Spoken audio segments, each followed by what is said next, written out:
Bonjour à tous, je vous retrouve aujourd'hui dans une nouvelle vidéo, j'espère que vous allez bien. Comme vous l'aurez compris, aujourd'hui on va traiter du sujet de la culture. Cette vidéo, elle est vraiment faite au freestyle quoi, il n'y a pas de préparation et c'est mon opinion, je pense qu'il y a certains qui ne partagent pas la même opinion que moi. Donc voilà, on y va tout de suite.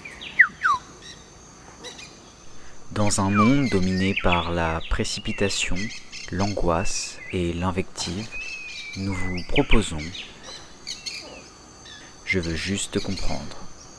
Alors d'où m'est venue cette idée de vous filmer cette vidéo, c'est qu'il n'y a pas longtemps j'ai regardé une vidéo sur YouTube qui parlait de la sous-culture, ou plutôt subculture.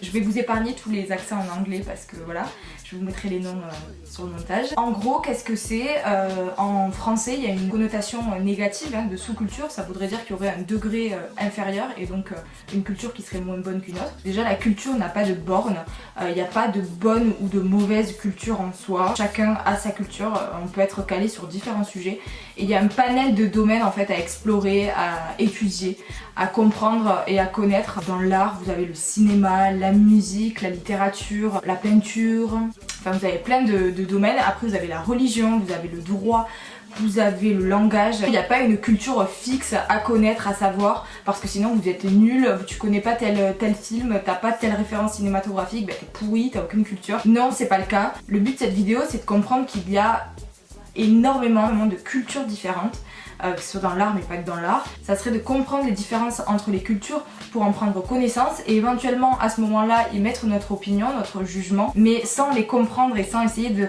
les connaître, on ne peut pas sous-estimer ou surestimer une culture parce qu'elle serait plus intelligente qu'une autre. Sociologiquement, la sous-culture, ça serait l'ensemble de valeurs, d'idées, de comportements qui seraient partagés, qui seraient propres à un groupe social en particulier. Quand une sous-culture s'oppose à la culture dite dominante dans la société, elle peut être qualifiée de contre-culture. Il y a un livre justement qui parle de la sous-culture, je vous mettrai le titre et l'auteur sur le montage. Ce livre explique que la sous-culture serait une subversion à la normalité comportementale. Cette sous-culture ou ces sous-cultures peuvent être perçues négativement dès lors qu'elles critiqueraient les standards dominants de la société. Elles permettraient d'échapper à la sensation justement d'être délaissées des standards sociaux. Elles répondraient aux besoins de se forger une identité propre. Par exemple, Éric Zemmour qui avait tenu des propos assez durs, assez crus au niveau du rap, et qui disait que c'était une sous-culture d'analphabètes. Et qu'il y a la culture, ça veut pas dire tout et n'importe quoi, qu'il y a une hiérarchie. Je pense que le rap est une sous-culture d'analphabètes. Pourquoi il peut parler de sous-culture? Parce qu'en fait dans les années 70, dans un quartier new-yorkais du Bronx, donc c'est un quartier qui est très pauvre et qui a une population donc pauvre et majoritaire afro-américaine, une population multiculturelle. Le hip-hop à ce moment-là va se développer, va faire émerger le rap, le beatmaking, le breakdance, le graffiti. Donc en gros le hip-hop il sort des inspirations afro-américaines. Dans ces quartiers du coup où il y a une énorme pauvreté, il y a cette idée qu'on veut créer quelque chose qui est dans nos moyens, enfin quelque chose qu'on peut faire avec nos moyens, et donc ils font le rap.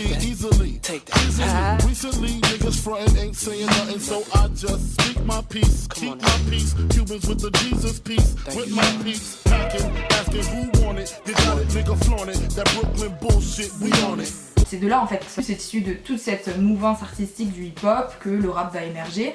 Et donc en gros ça serait de dire, ben voilà, c'est une pratique d'illettrés et de moins bons, de moins intelligents. Et à tous les rappeurs que vous avez... Qui sont nuls, je maintiens. Pardon? Je maintiens que c'est un sous-art et je maintiens que c'est nul. Et de fait, on pointe du doigt sans forcément comprendre en fait que derrière après il y a un travail de ouf. C'est pas seulement 3 mots jetés. J'ai trouvé une autre vidéo que je vous mets juste là. Vous êtes en train d'y mourir intellectuellement car vous n'avez aucune connaissance de la réalité. Comment pourriez-vous l'avoir d'ailleurs puisque vous n'êtes jamais allé en Afrique du Sud? Qui dit que clairement, si on va pas vers l'autre culture, si on n'essaye pas de la comprendre, on ne demande pas de l'apprécier, mais si on n'essaye pas de comprendre cette culture-là, eh bien on meurt intellectuellement. Donc tout ça pour vous dire que la culture ne fait pas l'intelligence. C'est pas parce que vous ne savez pas la vie politique française que vous êtes moins intelligent que quelqu'un. Il y a un panel de domaines à découvrir. En fait, il faut que vous vous suivez ce qui vous fait kiffer. On ne demande pas d'être bon dans tout, mais vraiment si vous kiffez quelque chose, essayez de l'approfondir, de vous perfectionner dans ça, parce que c'est ce qui fera la diff en fait, clairement.